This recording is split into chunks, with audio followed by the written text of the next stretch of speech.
on whether or not I wanted to do this today.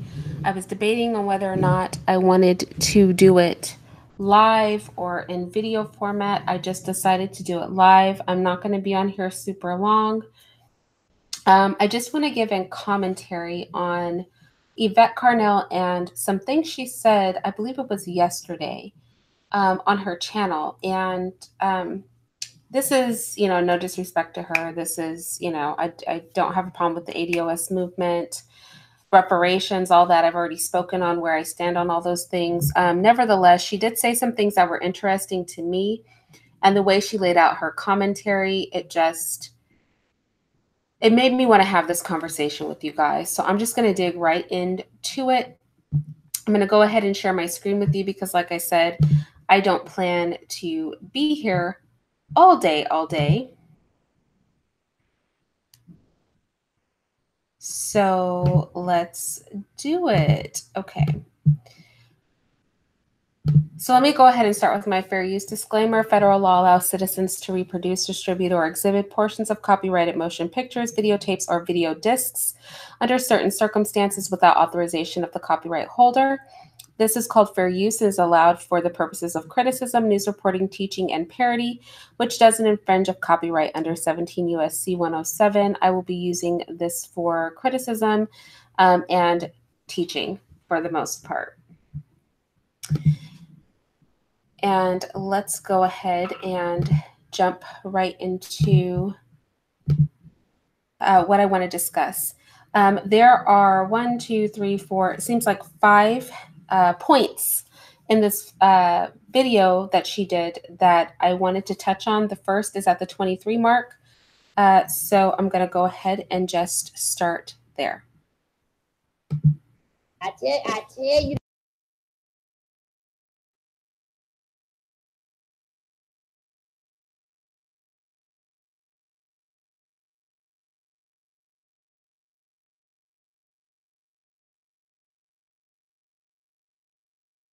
To access whiteness, and that's what it means. No. Again, hold on, my mic is touchy. Let me go ahead and back it up. So she's debunking some things she says that people say about her and the movement.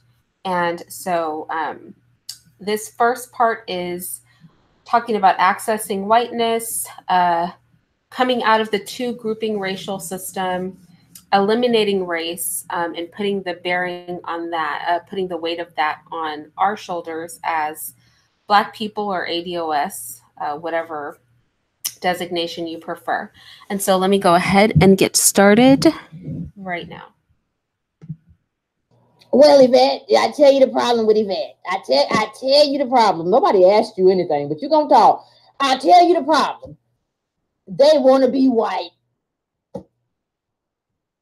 So somehow saying that we're American is wanting to be white. No. Yeah, well, that too. But Yvette said on one show that we should be able to access whiteness. And that's what it means. No. Again, when we threw that curve, you failed. Like it's almost like you ever been playing tag and somebody chase you and you move or. Okay, so she's talking about a comment she made. A lot of people have made commentary on this about accessing whiteness. And she's going to go on to explain what she means regarding accessing whiteness. And it's pretty interesting. So we're going to listen from about the 23-minute mark to about the 30-minute mark. And I'm going to be stopping as we go. Right, and they failed because they couldn't pivot the same way you pivot. What you're seeing is a lot of people fall. One of the things that the book Racecraft did, written by Black women, one of the things that it did was show how race is kind of like witchcraft in the sense that it was created to have this bottom group. We've talked about this. Y'all are just late. You don't read and you don't know, but we talked about this. One of the things we talked about was how it creates this bottom group. That's what it does. That's the whole point of race. And for those of you who don't know, I've made several videos on my view of race. Now, it's interesting because Yvette and I share some of the same scope of thought in a lot of areas, but our conclusions are very different. So I do agree, and I say this all the time, race was created by whites to create a caste system of humanity where they sat at the top.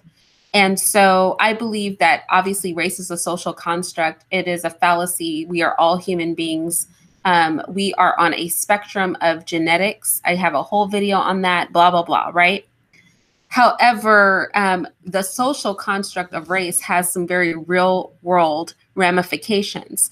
And so in that sense, I suppose we can speak about race, even as she's calling it magic or trickery or a sleight of hand, because there are real consequences to race. But I'm in complete agreement with this. Obviously, everybody knows race is a social construct, and it's not something that exists, that whites did create that so that they could elevate themselves and debase everybody else, the Aborigine and Black races being at the bottom. What should you want? Listen, if you don't understand anything else, please understand this. Please understand this. The reason when we talk about what we have talked about in terms of how do we get sold by other Africans, quote unquote, Black people, because there was no race. There were just tribes, and there were opposing tribes. And so we got sold for opposing tribes to trade for all kinds of things. They were in the flesh trade. There was no black and white. Black and white was an invention to create this kind of bottom caste and decide who could access that. And this is one of the reasons why I feel that it's stupid to be mad at the ancestors of Africans for selling their servants, because had they knew that whites would create a system that would put us on the bottom based on skin color, I guarantee you they would have never sold anybody. But as she said, and rightfully so, race did not exist. I made a comment on Nyla's panel that was upsetting to a brother because I was talking about pre-slavery in the United States, before the creation of race here in the States for the caste system of slavery, that there was a lot of admixing. And it made a lot of people uncomfortable. But the reality is that there was a period in time where there was no such thing as race. This is all true. Again, Yvette and I are on the same wavelength with this because it's the truth. Somehow we end up in different places, though, which is always amazing to me, how people, multiple people can have access to the same information and then just go in two totally different directions. And that's about what's going to happen in a few minutes here. And who was going to be left out? So in America, it was a decision for who was going to be able to create wealth and who was going to be a contagion to wealth. Because if you remember, redlining made us not just not able to access wealth, it made us a contagion to wealth. That means if we were in your neighborhood, we destroyed your property value. So it put us over here, because even if you were a well-meaning white person, you didn't necessarily want a Black person, because there were cases where you would be sued if you sold your house. There were covenant deeds. Let's remember this. This was an invention to keep one group to eat the failure and one group to eat the fruit. So when I talk about accessing whiteness, I'm not talking about skin color. I'm not talking about hair texture or none of that weird stuff. I'm talking about accessing what it means to be normal in America. A normalization is what I'm talking about. That's what accessing whiteness is, because it's obviously not about complexion, because there are a lot of Latinos who access whiteness. There are Irish people who... That's funny, because I would say that is about complexion. This would come into my argument because she's about to speak about the Irish, Latinos, a bunch of white people. She's literally about to point out other types of white people. Are all Latin people white? No. But when Latinos accessed whiteness, it wasn't the Black Latinos and the indigenous Latinos that were accessing whiteness, right? It wasn't those Blacks and indigenous from Latin countries that were accessing whiteness. It was the white-skinned Latinos that access whiteness. When we talk about the Irish, they're white-skinned. So it does have something to do with color. And this is about the point where she and I start to go in different directions, because I think she's just ignoring the obvious. When we talk about Asians accessing whiteness, they're white. You only have to look at them to see that. There's a key difference. In the groups that have accessed whiteness, there's something, how they have those pictures for little kids, you know, one of these things don't belong, put one of us, a Black person and an Asian and a white Latino and an Irish person and our everyday, you know, British white in a box. One of these things doesn't belong. One of these things is not like the other. Okay. So chinky eyes aside, dark hair aside, olive skin aside, they're all white. One of these things would be the Black person is not like the others. So she's starting to make what to me are false equivalencies. They got access to whiteness because at the core of it, they're just white. White Spanish speaking people, white, you know, Asian people, white Irish people, they're white people. And so it was easier for them to get access, quote unquote, to normalization because they look like the norm. Unless you pull off their shirts and look at their nipples, you don't know the difference. You know what I mean? So they're white. And so I think she's about to just try to act like that doesn't exist. And that's where she and we start to go into two different realms. When they came here originally, were thought of as Black. They were thought of as monkeys. There are all kind of posters, but they were able to later on through the New Deal access whiteness. And what I talk about in terms of accessing whiteness, I'm not talking about accessing whiteness in terms of you want to be white. No, I'm saying that this thing that they invented, this two grouping thing that left us on the bottom, we have to come outside of that. Let's be clear. When the laws, the anti-miscegenation laws were passed, she's saying the New Deal, you know, made them not Black anymore. When the anti-miscegenation laws were passed, pre-New Deal, right? It was Black people. It wasn't against any other group of people. It was Black people. Those laws were passed to permit, you know, to prevent admixing of Black people with non-Black people. So this two-caste system has been around for a long time. So the New Deal didn't give white people access to whiteness. It just refined what whiteness was. They stopped excluding other white people. Because remember, when there were no Black people around, when there were just basically white people around in European countries, they had a hierarchy amongst themselves. But that hierarchy was not needed when you had Black people around to sit at the bottom of the totem pole. That is essentially what happened in this country, is that they tried to bring over their caste system from an all-white society and saw, oh, whoa, we don't need this. We have a bottom feeding class. And they're easily identified by their skin color. And I think we have to be honest about that's what happened, because the sleight of hand here is going to be that it was some sort of policy. And I would argue that it was simply their skin color and our skin color and the fact that their caste system of whites was no longer needed when you had somebody that looked obviously different from you and their caste was clearly indicated by just laying eyes on them. That's exactly what I mean. You know, there were trials for ethnic whites like the Italians. You know, that's what we mean when we talk about wealth. That's what we mean when we talk about this invention. When they talk about racecraft, they compare it to witchcraft. It's not a real thing, and that's been proven. When you have, you know, it used to be they tried to do the whole thing of, well, it's genetic. They got small brains, the bell curve, and then we found out that wasn't true either. That was all a lie.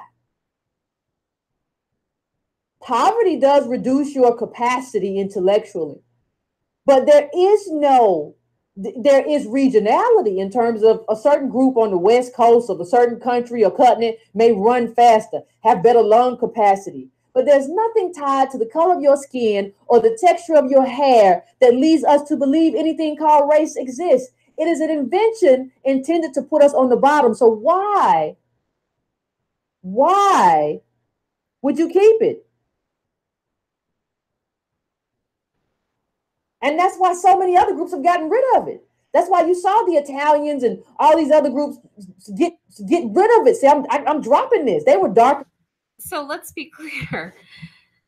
I agree that we shouldn't embrace the concept of race because it was designed to keep us on the bottom. I agree with her there. I've made videos on it. I've said this many times. I don't like Darwinism because it's a racist ass theory that was created to hierarchy races and to prove that white people were the most evolved of all people, and that our Black Aborigine and Aboriginal brothers and sisters were the lowest, and we were slightly above them, and so on and so forth. And then the other lesser white races, such as Asians and things, were closer to the European whites. Okay. So she and I are in agreement here. But the other races didn't get rid of that system because they were never any other race. They were still white people. She even called them ethnically white herself just 30 seconds ago. They didn't get rid of it. They were white. They just stopped casting themselves. You know how Black people, we have a caste system, but we're still all Black?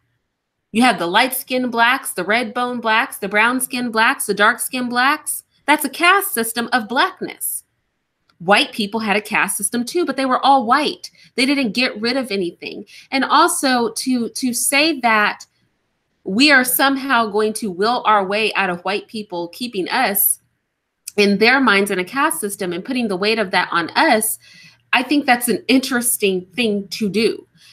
The other groups of people, they didn't get rid of race. They were always white. They just obliterated a caste system within their race. All we could ever do is obliterate a caste system within the Black group.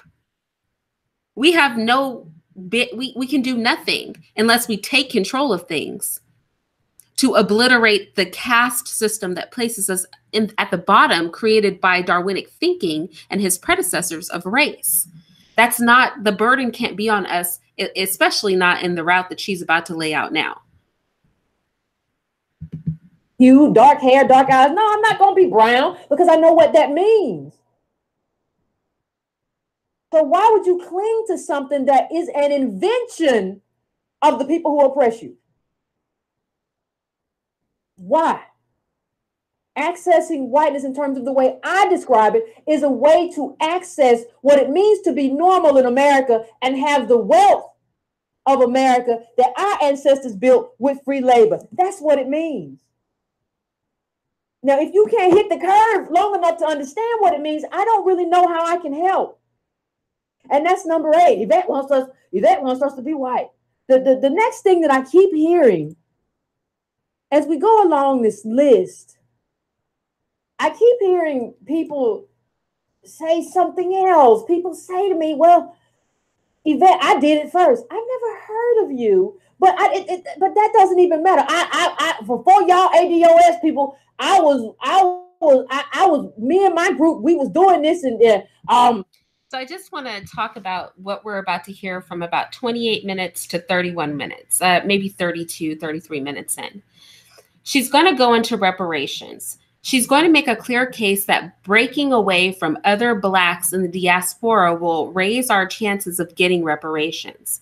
About 31 minutes in, she's going to say that whites will never approve, American whites will never approve reparations for us if we include other types of Black people, which I don't think for American reparations we would need to include other types of Black people. But the argument she is making is because, you know, reparations are owed to Black people across the globe. Just real talk.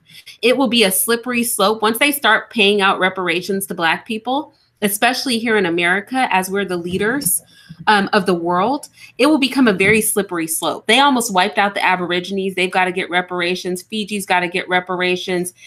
Hispaniola has to get reparations. Latin America is going to be getting reparations. Like it will literally be a shit show for white people. And she knows that. So she's saying we need to break from other Blacks to get our reparations here in America. And that whites will not approve reparations. She literally says this. I'm not kidding. Whites will not approve reparations if it's going to risk putting them at the bottom of the totem pole. So we need to play the game so that they'll give us money, but they can still keep their power. This is literally the plan she's about to lay out in so many words. I'm going to let you guys hear it. This group of statements is what triggered me to do this commentary, because it pushed me over the edge. Yeah. Here's the thing. There are two people, Yvette Carnell and Antonio Moore, who've been doing this, and we've been doing it in a very specific way. We haven't been doing this as a vanity project. What you have been doing is a vanity project. And I'll tell you why. Let me put up this person. This person was trying to get my attention for a very long time. And today I had time. So, and they, they go through this whole thing about how they've been doing reparations and they did it first. And at the end of it, they say, we're never going to get it. So wait a minute. You go through this whole thing to tell me, you go through this whole conversation to tell me how you've been on the project and you was a boots on the ground. Although another thing you said that you're not a leader, you're just a soldier. You boots on the ground. You're not a leader. Well, if you're not a leader, get out the way because leaders have something to do. But then you tell me, see, when you tell me, listen, when somebody tells me the thing that they fought for all of their life and they're telling me they did it first, that thing is not possible, what that tells me is this. That tells me that you were involved in a vanity project. See, my project is not a vanity project. You were involved in the Kumbaya project, which involved making everybody in a whole landmass of Africa, of 54 countries, you was gonna do stuff with, and you was gonna slide into a pillowy dashiki to make yourself, and we all in it together. There is nothing real. It's a fantastical, imaginary pipe dream. I just find that this is an interesting conversation. I'm not a Pan-Africanist. Obviously, she has a heavy attack on Pan-Africanism, a heavy attack on Black immigrants, which I'm going to go into why that doesn't make sense in a minute. But white people are unified globally. They really are. White people are in agreement with going around and oppressing Black people on a global scale. Why Black unity globally is a pipe dream, I don't know. But I have a feeling, because she's going to go into how powerful white people are, specifically our white masters here in the United States. And I'm going to call them white masters here in the United States, or the great white father, as that, McGraw-Hill video called them here in the United States. She's going to go into why we really shouldn't come up against them, essentially because they would kill us. And it's better to be in the big house than it is to be out in the field. But I think it's interesting that Black unity globally is a pipe dream. But white unity globally is a very real thing that they're executing. Why is it that we cannot execute that, but they can? Why is it a pipe dream for us, what they do on the regular and have been doing on the regular for generations? Again, I'm not a Pan-Africanist. I think there are more than two ways to skin this cat. I don't think it's ADOS or Pan-Africanism. I know everybody's trying to make it that. America is my country too. I don't think I have to go back to Africa, but I don't have a problem with people doing that. And I do think we should have unity across the diaspora. But why is it a pipe dream for us to be unified globally as Black people? That's what I'm curious about. It's a pipe dream. There is no tangible benefit that flows this way to American DOS. American descendants of slaves get nothing from this. In order for this to ever have worked, it would have to have been led by the leaders of African countries. And there was a window for that, and that window is gone. But you are stuck in 1955 and 60 and 65. You are stuck in a time that doesn't exist, where opportunities that don't exist, and you don't even know it. You are a walking statue. You are a relic. You are an artifact. It is time to move on. You are in the way. And you never believed this was a coup. You know what? I noticed she has a lot of vitriol for other Black people. I'm going to get more into this as she talks about white people and their positioning. There's a whole lot of things where she's mad at other Black people when white people are the facilitators of this thing. So right now she's saying the kumbaya, Black people joining together type thing. There was a time for that. The time is no longer here. We need to move on to plan B. Don't stand in the way of progress. And the way of progress is what she's about to land out now, which is getting white approval for reparations. And she calls it white approval. Let's make no mistake. That's what we're seeking when we seek reparations. And you guys know, I posted the link to the current reparations bill. I encourage you guys to read it and to call all of your leaders and to get them to sponsor that bill, to talk about if they'll consider giving us reparations, because that's what the bill, that's how it's written. It's in my community tab. I'll post it again here. You know, I've got the back of our people if this is what we want to do. Okay. But in the same breath, I don't think Black unity is a pipe dream. If Black unity is a pipe dream, why isn't reparations a pipe dream? Y'all, Nyla Says is doing a video today that talks about the history of reparations in ADOS. It might be a wonderful video to see, because I think some history on this is really needed. Our project for you. Everybody got in the room and everybody felt good, except the people who were coming here who might have sold us were getting to access Americanism. There is nothing set up for me to have land in Africa, West Africa, where I was sold from. There's nothing set up for me to have a visa, a bunch of free stuff, there's nothing set up, but there is access to a first world country. And let me tell you something, you're not even looking at anything in a way that makes any sense. You are not excluding anyone. She's saying basically America has more to offer us than those African countries. I agree with that. White people have control. America is a powerful country. It is more comfortable to deal with white people. And if we can play nice enough, we can get access to more stuff, kissing white butt, than we can going to Africa. She is absolutely right. And every single person on television, every single faux Black leader in Congress and at the heads of state have learned that. And that is why they pander to white people. It's got them in Louis Vuitton. It's got them in a nice house, in a nice neighborhood. You know, nice being surrounded by white people.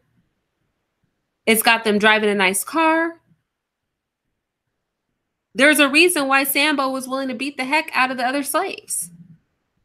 It's much more comfortable of a place to be in the big house than it is to be out in the field. She's right. She is right. Now, how it makes you feel or makes me feel, you know, is what it is, but she's right. I don't know if the easiest way is always the best way, though. Again, I'm not even talking about Pan-Africanism, because like I said, anybody who listened to my commentary knows I think there's more than one way to skin this cat. But I don't necessarily think it's a choice between being up under them or going back to Africa. I think we need unity throughout the diaspora, and these racist leaders need to be replaced. If I have a servant that's not doing their job, I remove the servant. They will no longer be a servant. I would figure out how I'm going to get rid of this person. Okay. How am I going to get rid of these servants? You don't have a position anymore. We're not going to sit down and talk about how you could do your job better or how you can do your job in a way that's pleasing to me. But these are the conversations that we're having happen. Let's continue. Why in the world would we get reparations if we just said, why in the world, if we're ever going to get American white people to approve of reparations, why would they ever approve of it if all brown and Black people get it?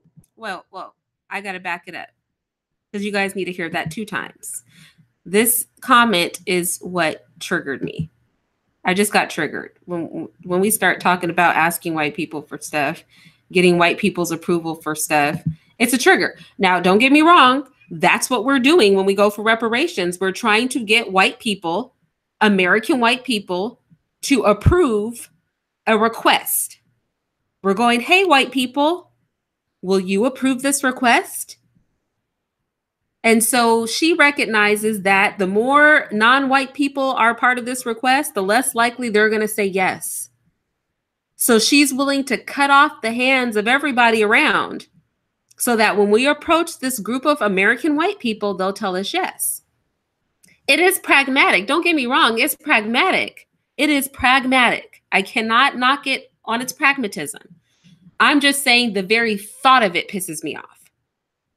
The very notion of it pisses me off. The idea of negotiating and maneuvering with actual literal terrorists, it drives me up the wall. It makes me flipping mad. But just for the record, let's just hear it again. because y'all have to hear it twice to believe it. But then you tell me, see, when you tell me, listen, when somebody tells me the thing that they fought for all of their life and they're telling me they did it first, that thing is not possible, what that tells me is this. That tells me that you were involved in a vanity project. See, my project is not a vanity project. You were involved in the Kumbaya project, which involved making everybody in a whole landmass of Africa, of 54 countries, you was gonna do stuff with, and you was gonna slide into a pillowy dashiki to make yourself, and we all in it together. There is nothing real. It's a fantastical, imaginary pipe dream. It's a pipe dream. There is no tangible benefit that flows this way to American DOS. American descendants of slaves get nothing from this. In order for this to ever have worked, it would have to have been led by the leaders of African countries. And there was a window for that, and that window is gone. But you are stuck in 1955 and 60 and 65. You are stuck in a time that doesn't exist, with opportunities that don't exist, and you don't even know it. You are a walking statue. You are a relic. You are an artifact. It is time to move on. You are in the way. And you never believed this was a kumbaya project for you. Everybody got in the room and everybody felt good, except the people who were coming here who might have sold us were getting to access Americanism. There is nothing set up for me to have land in Africa, West Africa, where I was sold from. There's nothing set up for me to have a visa, a bunch of free stuff, there's nothing set up, but there is access to a first world country. And let me tell you something, you're not even looking at anything in a way that makes any sense.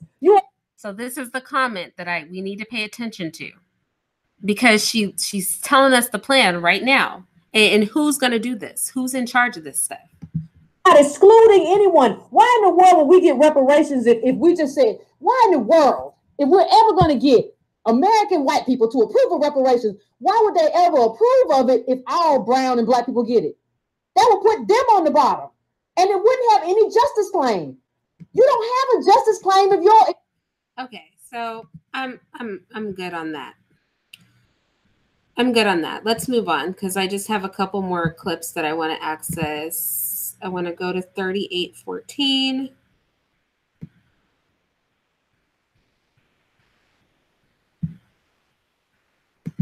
As a group that's going to be led, we have our moderators, and our moderators will be reaching out. You're not going to just... We have people in this group, everybody who's in this chat right now, most of our people have been here since the beginning. You're not just going to come here and just start something new and move on. We will reach out to you, and we will deal with it. We're not going to keep on, y'all. So the reason I'm doing this clip is she's going to go on to talk about how essentially we'll be killed. Okay, that's what white people do with revolutionaries. You will be killed. There is no hope. And to boot, the black leaders that are in office now are thieves and sellouts, but that's no different than America, right? The black people with their little bit of money and access to white people here in America are thieves and sellouts too. This is a problem in our community globally. Thieves and sellouts, right? And then she goes on to blame black immigrants for what they can and can't get in this country when it's white people's laws that allow them to or to not get those things. Let's listen. If we were going to do some kind of Pan-African project. Africa, a continent drenched in the blood of revolutionary heroes. Just follow my train of thought. So I'm listening to this video. She starts talking about separating from other black people. She starts talking about accessing whiteness and normality. She starts making false equivalencies about how other white people came out of their caste system within whiteness, like we can do the same thing, okay? She starts putting the weight of killing racial hierarchy on black people as if we created it.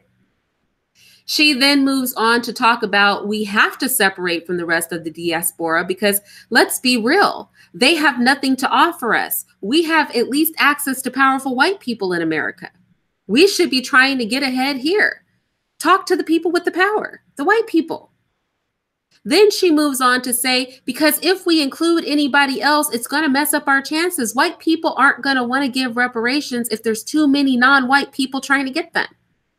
It's going to mess up the whole talking point, as if a talking point is why we haven't gotten reparations right now, first and foremost. Not because they hate us, because white people know how to give reparations.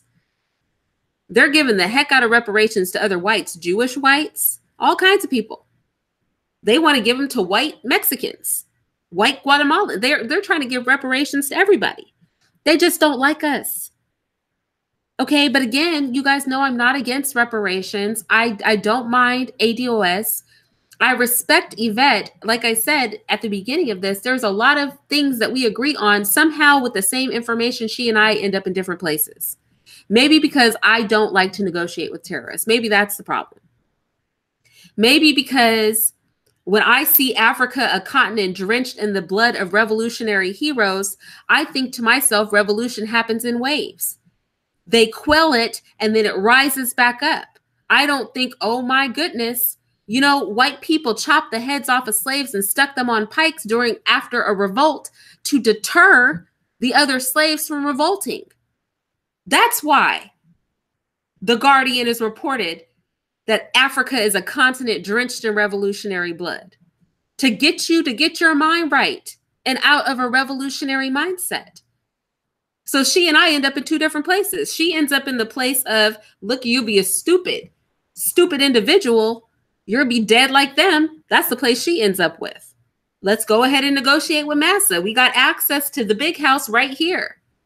We have a better chance right here up under our evil master than we do going to Africa and have our blood drenched. And again, I'm not a Pan-Africanist. I'm just saying the mindset. The mindset. I never have to step a foot off of American soil. Let this country be drenched in the blood of revolutionaries. I don't care. But why is the mindset?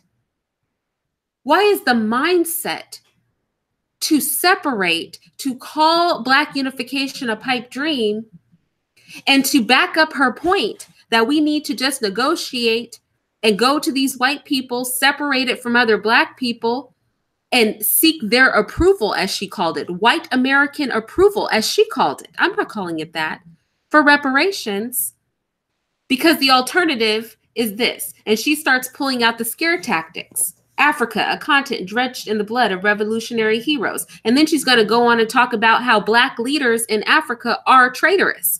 Hell, our Black leaders in America are traitors.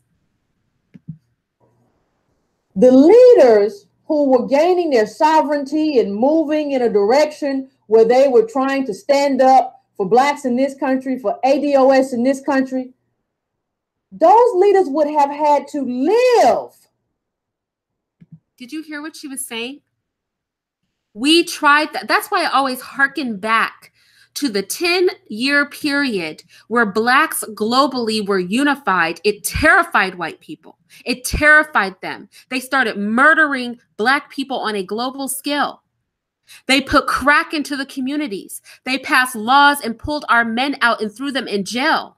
That was their response. Have we been tamed?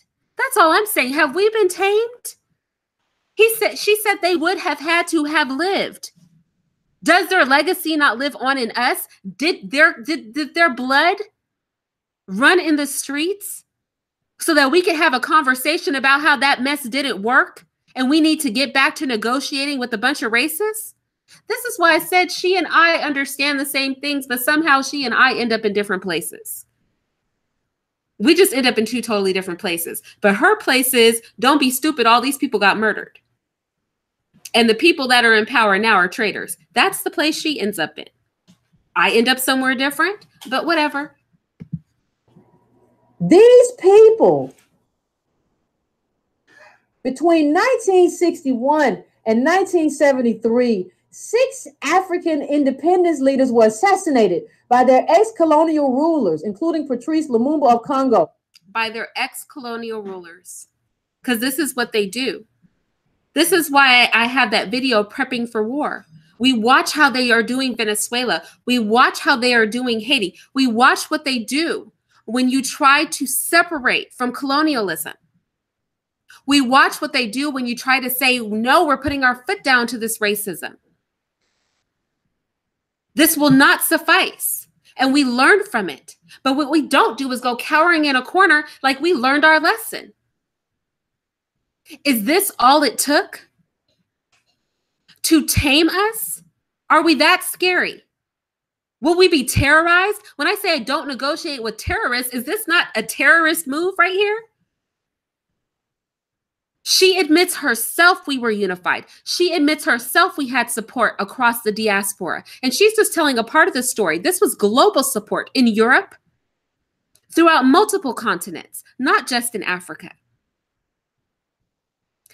Mark my words, the same movement is happening today on a global level. I plan to make a video on this. That's why this move to fragment the diaspora this way is suspect to me. Again, I am fine with the designation ADOS.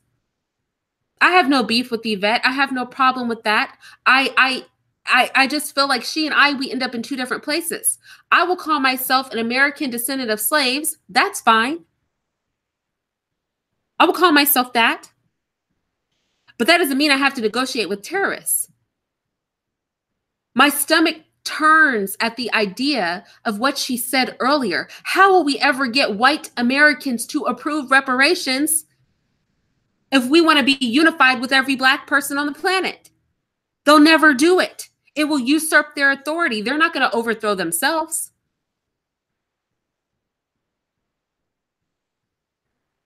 And look at what happened to the revolutionary leaders. She follows it up with, they're all dead. The ship has sailed. They killed everybody. They pumped crack into the community. They locked everybody up. They broke up the Black Panther Party. On a global scale, they started tearing down every Black revolutionary there was. If we look at the period between 1955 and 1985 on a global level, which I plan to do, you will see that they wreaked havoc globally on Black people. They were not having any of that unification stuff. And what have we learned a lesson from that? Oh, we're not going to unify today, right? We're just going to be scary. Let's go cower in a corner together, please. Let's just do that. That sounds about right. That'll make their deaths worthwhile. Who was killed 50 years ago today. This article was written a while ago. What I'm telling you is this. And I want you to look at this. Everybody from Lumumba to I mean, even when we talk about who else we got, I want you to look at these. I want you to look at these African leaders. All these people who were unified with Black Americans. These are who she's pointing out that they murdered. White colonial. She says it herself because it's the truth. Whites murdered them. The colonizers murdered them. Because they were unifying with other Black people outside of Africa, because they were unifying with American Blacks. And we are having a conversation today about not doing that. Because the lesson has been learned. This is what she's saying. They killed them all. The ship has sailed. You're a relic. That's what she said. You're standing in the way. If you still think these things, we can't do it that way. There will be no unity. This is what they do to unifiers. They kill you. What did we read in that medical journal? In that book? For those of you who missed that video, go watch it. The white doctor tells the truth. He said it's all good until they try to be equal with us, and then we will kill them all. They'll have the same fate as the natives. Won't they do it? They will do it. I want you to look at all of them. We got Sankara, and he was actually one of the most ahead of his time. Sankara, Biko, all of these people. You would need that kind of leader for a Pan-Africanist project. Screw Pan-Africanism. We have those kind of leaders today. We have those kind of leaders today. Mark my words. I throw up little blurbs of them here and there. I do. I throw up little blurbs of them here and there, of their speeches and things like that. What is it the one brother said? For every one of ours, we take 7 of yours. People do have these conversations, but we are scared. We're running scared. Let's skip ahead because that's ultimately her point there. She, I'm going to mute her. I'm going to let it play. Because the country, she's pointing out they killed everybody worth having, and nobody this amazing and great exists today, is what she's saying. Right? Nobody amazing and great exists today. And then she goes on, if I can skip ahead, and she starts talking about, and the leaders that you do have are flipping thieves. But how is that different from here in America? Are not our Black leaders a joke? Are not the Black elite a literal joke and a song and dance? Because they're too close to whites. They're too close. They're too desirous of money and power. And they see that money and power come through white hands in their eyes. But strangely, so does Yvette. Because she says we must get American whites to approve reparations, and we can only do that if we take the right approach. How is that different? Again, I don't have a problem with ADOS. I have no problems with ADOS. Let me go to my last timestamp. I have no problems with ADOS. I don't mind the designation. And a lot of what Yvette says is on point. Like I said, she and I just end up with the same information. She and I end up in 2 totally different places, y'all. I'm not kidding. She ends up in one place. I end up somewhere else. I really do. Isn't it amazing how that happens? Saying you have access to the same information, you understand it the same way, but your conclusions are totally different. I'm going to go to 49 and her last point that I'm willing to deal with today, which is essentially that go ahead and try to leave the big house. You will be oppressed. So these are the talking points for all of this, and then I'm going to get out of here. Number 1, we need access to whiteness. We need to obliterate race. She uses a bunch of other white people as the example for this, as if their white skin and the disbursement of whites having a caste system amongst themselves for the most part, at least an open caste system, really matters and has anything to do with our Black skin. Or as if we have control over white people choosing to create a system. They created that system. And unless we take control over this thing, that is the only way we're going to eliminate this 2-race system. Then she moves on to reparations and breaking away from other Blacks in the diaspora to increase our chances of getting reparations. Then she goes on to literally say that American whites will never approve reparations unless we come at them exactly the right way. American whites will not approve reparations if it's going to place them at the bottom of the totem pole. So when we step to them, we need to step to them in a way that their place in society on top is secure. Then she goes on to say, and the revolutionary thing and this whole unifying is a pipe dream throughout the diaspora because blood runs in the streets. You see what they did with the last revolutionaries? They killed them all. This will happen to you too if you want to play. And we would need people like that, but see, they killed them. Then she moves on to say, and play around and leave America if you want. Leave from up under white people if you want. Play with white people if you want. We're safer here. And that's true. It's true. It's just, I don't know, y'all. Let's go ahead and play it. We better get real. We better get honest. And let me just say one more thing before we even go to break. Let's just say something else. Can we let's just make another point. There are a few points that I want to make as well from these magical Negroes. These magical Negroes, well, mother, we Africa, I want to settle in Africa. We got to be there. Let me tell you something. I've said before that if you're American DOS, this is where your bones, your ancestors' bones are buried. This is the battleground. I have said that before. I've said that many a time. But let me let you understand something. Whether you stay here or you get your fantasy to go to the motherland, you are going to deal with America. You want to know why? Because America's everywhere, baby. America is running things. I don't care. She said, Massa is everywhere. Massa's house is far and wide. It's wider than you think. Let me go ahead and mute her and let it play. This is what she's going to say. And then she brings up AFRICOM. White colonialism is far and wide. There is no escape. That is what she is saying. And you are better in the big house dealing with these white people right here on the soil than you will ever be anywhere else. There are drones out. They're killing Black people. They've got control over Black military.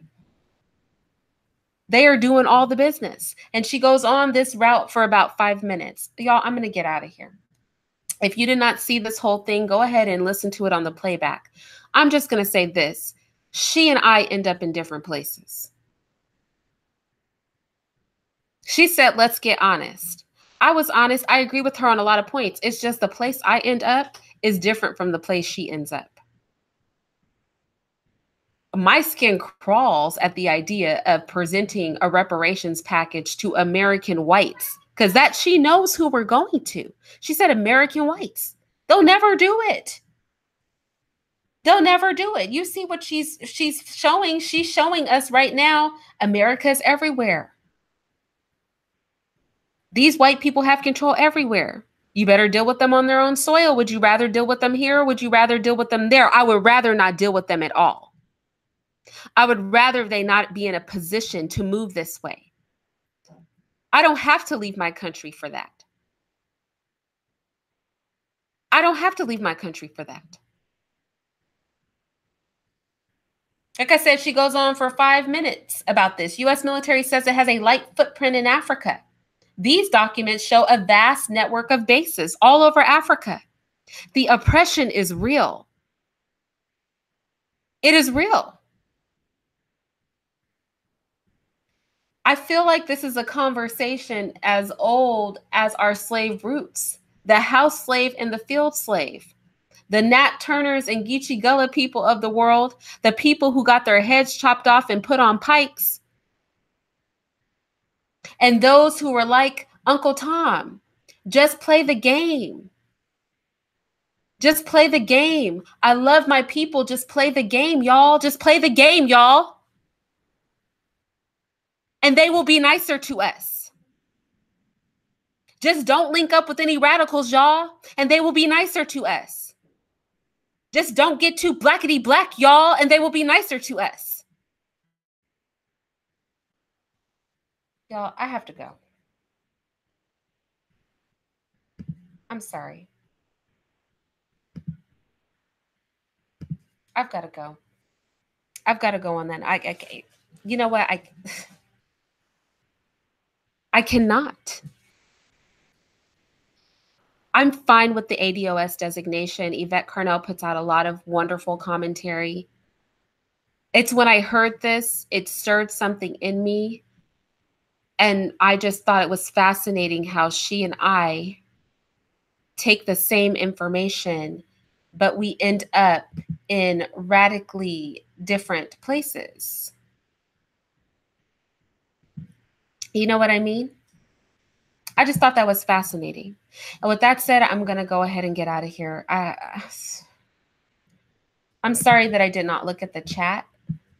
I will just, y'all, we'll have to talk later. We really will. I wasn't even sure if I wanted to make this video. I wasn't sure if I wanted to make this video. I didn't know how I felt about making this video. But I did it, so it's too late. Freaking hell, I can't take it back now, can I? I just want to say that she and I end up in two different places. I don't know. I feel we can keep this ADOS designation without the fuckery. I don't know what's going on here, but like my spider sense my third eye, my fucking glands are, I don't know. Something's not right. Something's not right. That's all I'm going to say. I'll talk to you guys later.